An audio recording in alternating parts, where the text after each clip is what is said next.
Well, it's Sunday afternoon. We've just been to the markets, come home, and now I'm going off to see my mate Thomas. We did a meeting a little while back with him. Just Sunday afternoon, chat and speak English with somebody for a couple of hours. Anyway, so I'm just going to jump on. I'm just on the bike. Just going to take a quick run around the back streets and meet up with him. You are welcome to join me. Anyway, cue the intro.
Okay, here we are again, as I said, with Thomas. Now, I can't remember, is it America or USA or Canada? Is this? Yeah, we're live now, yeah. We're live right now. Yeah, we're live now. Yeah. So is it you're Canadian or American? I'm American. American, right. Because like, at the moment, like I speak I don't look American, I guess. No, I speak to a lot of people, so it makes it difficult to, like, they all sound like Americans to me, even the Canadians. Aussies sound like Aussies to me. You sound like a New Zealander to me. Yeah. Well, there you go. I sound like a New Zealander. I don't come from the East Coast, the East Coast Islands. But anyway, yeah. So we just thought to do a follow-up. Like, we actually had a really good conversation last time, but the problem was the fact that we had really bad lighting and we had a lot of road noise. Now again, we've got a bit of music playing in the background, so hopefully we won't trigger any copyright complaints. But we'll see how we go. It doesn't matter. Like, usually these sort of things happen. So what? Do your viewers mind if I top off my glass? No. Just get comfortable. My viewers, well, that's one of the reasons I said we should get back together. 30 seconds into it, we're going live. I haven't even put the beer in my glass. This guy is too efficient. Well, it's more about the fact that when we were together last time, there was two things we talked about briefly. In the conversation, but we wanted to elaborate more on that. Okay. The first one, you had a whole bunch of questions you want to ask me, which is obviously where we're going to, where we started from. This like 10 questions. Like, I've been doing 10 points things for the last few weeks, which seemed to generate a lot of interest. But the other thing that got me really interested was, you've got this project with the animal care. Yes. Right, and you were sort of saying to me that you wanted to actually sort of go out there and start doing your own vlogging. Yes. And really promoting that. So I thought, well, this would be a great introduction. I don't know if you've got a channel ready to go. Did you put something, have you got a channel ready? No. Within the next 2 weeks, right. We will have content on the channel. Right. Okay, well, I'll make sure that we'll get some sort of extra, well, I don't know, if you give a channel name, we can probably get that done in the next 24 hours. You set your channel up. So that at least I can put the link in this video. Okay. Right. Okay. So that you say this is Thomas's channel. I do have the channel set up on YouTube under my name, but there's just no content on it. That's all right. That's all we Yeah. need. Just the channel ID so that people can then sort of go and check out when the content's up there. Okay. So that was one of the things that really interests me. The whole what I'd like to use in a vernacular, and the soy rescue soy dogs, right? Right. I don't know quite famous, I think. What's the name of the actual Soy dog. soy dog? That is the name of the one that you just referred to. Right. Our rescue is Bangkok Cat Rescue. It's Bangkok focused on Cat. cats. Right. Yeah. Because generally speaking, cats require the most help. Right. The dogs are pretty obvious in the soy, so they get the food, but the cats hang back and they can go without a lot of care. We've had not so much strays, but like they breed. Like already in the last 6 months, obviously in our house, Yeah. we've had a neighbour across the road had a couple of, I wouldn't say toms, they looked like fairly well cared animals, but she had a litter of about 5 kittens. Right. And like we had to spay her about 4 weeks where the kittens wanted to live in our house. Right. You know, like because nobody's feeding them, you know. Right. So we're feeding them, but after about 4 to 5 weeks, they seem to find their own little niche, and we haven't seen them again, unless of course they've died. I don't really know. We just haven't seen them for about 3 months now. Right. But, That seems to be the common scenario. But basically, the way that we started this was just through our experience of the flood. I think you said that you 2011, experienced as well, Yeah. 2011. And at that time, the Thai people who have a different concept of pets as perhaps we do. Oh yeah. When they have a pet, but if there's a flood or something happens, they're willing to just leave the pet and head for higher ground, and that's what they did. Yeah. So it was just quite difficult to look out of our second floor story and see all of these cats and even some dogs that were left on the roofs of the factories in the area to fend for themselves. Okay, And so they had no access to food, water, and or general just loving care. right. And so along with that lack of nutrition comes a lot of diseases and things that affect them. Right. So it was my wife's idea to start rowing a boat to the rooftops to at least feed them and water them, and then this was developed, into Bangkok Cat Rescue, which we've been doing for, it's been 5 years now. And you got a website? You done a website? Yes, we do. Okay, yes, so BangkokCatRescue.com. and I'll put a link in that as well. And so We're on Facebook. been I don't have any experience with YouTube really, other than using it to look up information and this kind of thing. But I do have a background in broadcasting. Right. And I've worked in the program direction area in broadcasting, and we had something called Arbitron, which we followed as far as the ranking service of our radio or television station, Nielsen ratings, Arbitron ratings. Oh, yeah. And even back then in the 80s, most all of the statistical measurements were based on quarter-hour listenership. Yeah. So, I did mention that my background as well was IRI. Oh, right. So, competition here, like boxing you, AC Nielsen, IRI. Now, if it will, increase the ratings at all, we could probably put that on. If you're into advertising, you'll know that IRI sort of were pretty much the biggest competitor to AC Nielsen in the ratings. Right. IRI is not so much more into they've moved into TV ratings more in the last 2 or 3 years. So it'd be more similar to Nielsen ratings. Yeah, then now they're really directly competing against Nielsen. But aside from that, we were pretty much our division was more FMCG, fast-moving consumer goods. I see. And that's my background. I'm the IT engineers that design the systems, put all those databases and everything else run on, right? Provide the, like search, high and low, talk to the manufacturers to get the right kit, the right speeds, the right performance. And that's obviously my claim to fame. Oh, which I no longer do, of course, but Nothing wrong with claiming it, though.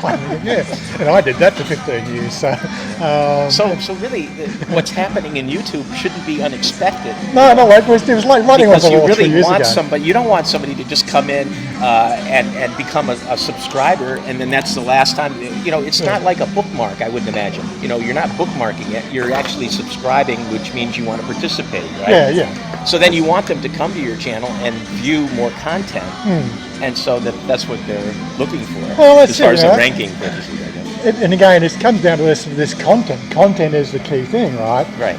What content does the advertiser want to display on? With the YouTube search systems and the way they categorize the channels, it was very, very limited to really narrow down a niche. If you look at the Facebook advertising, if you wanted to, I've got a Facebook business page, which is really just to link up my videos and put them on Facebook so people have got a central point to get that. But if I wanted to promote video on the Facebook system, I have got a sort of an infinite amount of search criteria or categorization I can put into my advertising campaign. Right. Whereas from the YouTube point, unless of course you're a Coca-Cola or a Kmart or something like that, if you're just a small-time player, I think you have 2 or 3 areas you could say, I want or I don't want my videos displayed on this sort of content. Right, so now they're obviously, but this is writing on the wall. You can see this 2 or 3 years ago. Right, this is the biggest problem with YouTube. I think that I have to sort of say there was another YouTuber here in Thailand who's actually mentioned this, and I'd have to agree with him. I believe that this whole furor is based around the fact that YouTube wanted to put the hammer down, right? And I just know that the back end analytics and how they run that sort of system, right? And they just wanted to leverage, like a line in the sand. So they've used, then maybe they've gone into conjunction or collusion with Time Warner and all the other big advertisers and say, it's just getting out of hand. We need to put the hammer down, but we're going to use you as a scapegoat, right? Do you mind? And therefore he said, no, we've been wanting you to change it forever. I see. So it's probably worked out. Like these big echelon players, this is how the whole system works. And the small time YouTuber just got no say so in the matter. No idea how Casey Neistat handles it, but he gave up the daily vlogging and now he wants to do the daily vlogging again. Because one thing that when you do this vlogging, I'm only sort of doing 3 days a week, right? But I enjoy it as a hobby. It keeps me, in one sense, it keeps me out of the house or keeps me thinking of things. It keeps me wanting to participate. Like I could quite easily sit in front of my computer day in, day out and play computer games because it's what I like doing. But I also want to get out of the house. Right. Okay. And this will become even more desirable as time goes on, I'm sure. Yeah. I mean, because once you're in Thailand for a year, 2 or 8 years like myself, you really have to have distraction. You have to be able to have a hobby at least, and be able to get yourself out of the area. Yeah, that's right. It's something that you enjoy doing. Like I've always enjoyed photography. I've never really thought about the video side. Photography's been my thing for about maybe 15 years. I got 10,000 shots of Thailand trips in Australia. It's all private and it's all my own sort of work. I have been sort of putting links in recent videos for. If I take both the SLR camera and my video camera out, I will actually make a sub-folder on Google Drive and I'll share that link in the video. There's another interesting site, well, maybe you already know about it, it's called SmugMug.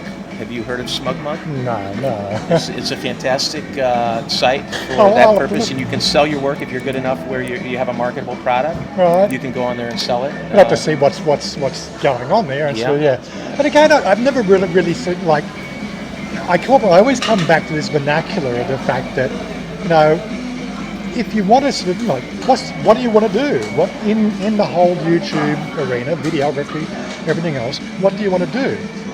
I just want to enjoy my life, right? But I don't want to vegetate behind a computer screen, right? I like photography, and I now obviously like doing the video. So you want to share your likes with like-minded people? Well, hopefully like-minded people, and so far the channel's been running well. I think I just cracked 700 subscribers, right? So 700 people came to your site. Yeah. They clicked on subscribe, and they may come back. Well, from this analytics I get, at least half of them are coming back, right? Okay, so you're able to see analytically Yeah. the time that they're spending on site? You can sort of see that, and these are all part of the way you chart your business. I see. You see the graphs climbing, and obviously always wanting, if you're doing well, you will always have that climbing aspect, over a period of time. So I've got a definite sort of bell curve of my subscribership going on now. My watch time is increasing. My what they call viewer retainership seems to be sort of quite solid and sort of increasing. So this is the sort of metrics that YouTube want. They want somebody who's providing. They don't want people who are providing content, which is family friendly, right? And then usually when you hit the 1,000 subscriber mark, certain things in their engine kick in, and that makes things grow, right? Like at the moment, I can see my referrals to the videos, like over 50% of my video watches come from what they call suggested videos in their suggested videos. It's called what now? What they call suggested videos. Okay. So when you go to a video, right, you'll get a banner down the side which says these are suggested videos, right? I've used special tags and keywords to hopefully keep that audience interested in my work. Right. And that seems to be working from the analytics I've been tracking. Yes, I get a few from other things, like the video I did earlier today. Right, we won't go into it, but it's a tag video. So I was tagged in one of the Thailand Vlog Hub. You're a subscriber to that. Yeah. Right. Well, Dan, he tagged me in a video a couple of days ago on what was the title? What's the strangest thing you find in Thailand? Wasn't it the oddities, the strange things? Talk about one thing. He's tagged me, right? So I've tagged another couple of people in our group. Hopefully, we'll get a bit of a sort of roll on with this, and and we'll keep a theme going, and hopefully generate some more interest. And again, it increases the viewership.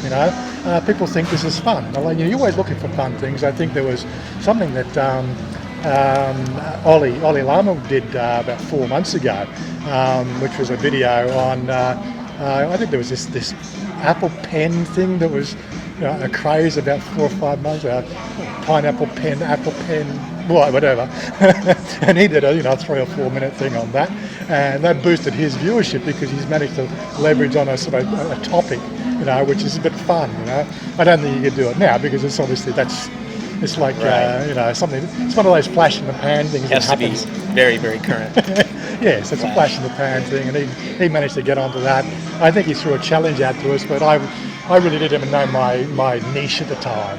So, Right. So it was one of those sort of things. So now, how did you want to proceed with this? Did you? Well, as we've talked about the Bangkok Cat Rescue, right? So we're going to have some links in there to hopefully sort of get people interested in your channel. Right. Yeah, and if they want to find out more about it, they can go to the link and then they'll see your website they'll and they can find more. Yeah. And now I don't look for money when I'm running my channel, but Bangkok, Cat Rescue, you're looking for people to support the whole system. So I think that's a great idea. Whether it's a registered charity or what, I don't know how these things work.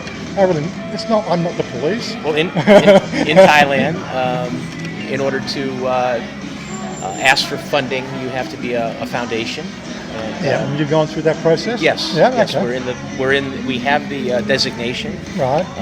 When I first met you, we were about a week from getting that. Right. And, so that all went so through that went properly. well. Yeah. This is the perfect time to actually sort of bring a highlight to it. Yeah. Right. And so now we would be able to actually put like a box out with our information on it. Right. People would be able to contribute to that. And Right. We can, legally advertise for donations and that kind of thing. And we haven't done that in 5 years. It's been self-funding, and so we just got to the point where we feel like we're ready to do more with the business. Well, you've got like 15 or 20 cats you're looking for after now, isn't it? Have you? Well, we average about 45 cats. 45 and cats, we have 9 dogs at this time. Right.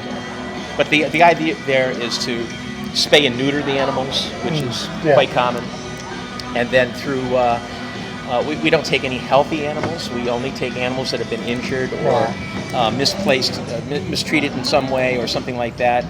And so often nutrition alone will bring them right back to health, which is very encouraging when you see something like that. Just a square meal, yeah. Yeah, I mean, So I think give the guy a good meal and square meal turns works for into a lot of super people. cat, you know. I mean, and he's playing with the dogs and everything. It's a lot of fun. It's incredibly uplifting. It's kind of like it started out like perhaps a hobby, like you described, doing something with your time. Yeah. And when you come to Thailand, I don't know if you experienced this, but the first thing you realize, or the first thing you notice, is that boy, do they need help. Yeah. There's They no need doubt help about that. on every level that you can imagine. Well, so my dog in Australia lasted what? I actually had him put to sleep when he was 17 years old. Right, he just basically, in a space of about maybe 2 or 3 days, he just collapsed. Right, and it was a humane thing to do, you know, and it was one of the most emotional times of my life, you know, to actually have that injection being done, and you know, like he basically fell asleep in my arms, and I just had a wash of emotional. Just come out of me just thinking about it then.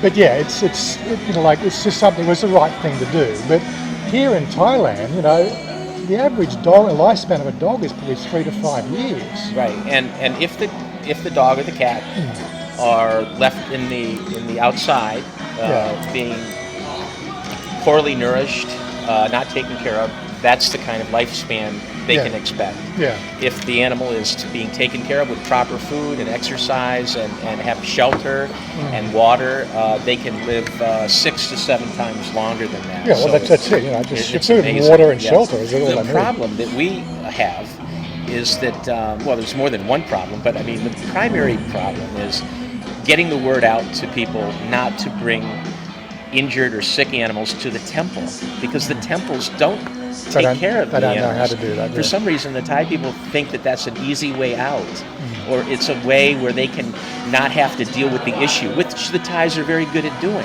They're very good at not dealing with issues that are personal issues, you know, like the ethics of loading the cats up into the car and dropping them off at the temple, done with that issue.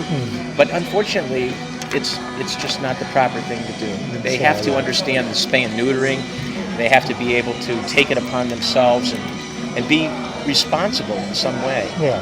And it really gets me when you see all of these exotic dogs and dogs that people paid so much for, and they're taking care of them like a child, but yet the dogs the Thai dogs that are equally as smart and smarter. Yeah.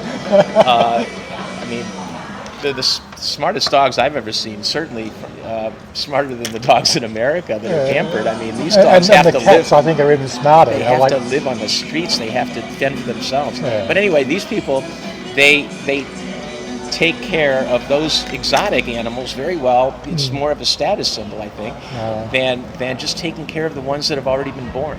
And so anyway, that's what we do, and we spend a lot of money doing it because we only get the best food, and in Thailand that food is more expensive than it is in other countries. And then they're always vaccinated. This time of the year, when the flu arrives, we have 45 cats that we have to vaccinate. It's thousands of baht. It's, you know, so there are certain times of the year when money just flows out, you know. And I think the worst part of it is, you know, like we had the problem with dogs and cats January, February, March. Which is obviously after Christmas. And like why people think that a pet is a perfect gift for Christmas. At least we don't have that here in Thailand, because Christmas gift giving is really not established in the Thai culture. No, but it's commercially viable, so they celebrate it in that way. You know, but this hasn't really got ingrained into their psyche, the fact that you should give a dog or a cat for Christmas. You know, thank God for that. Thank God for that. Or thank Eris for that. I got to think about my deity. Anyway, you want to take a break or what? Sure, let's take a break. So Anyway, so like we just had a quick break so we could refill our glass. You wouldn't believe what this guy does during the break. Unbelievable. He'll never show you, and he'll never put it on tape. You have to subscribe. That's right, you have to subscribe. But anyway, we're going to just cut this into two halves because we've already got over 20 minutes in the first video. And we've got so much more to explore. So we're just off camera and we're just been getting a bit of an idea so it didn't sort of, go too far off. That's an topic. understatement. So we'll cut it now. So bye for now, and we'll catch up with you in the next video. Wow, Warren, you're so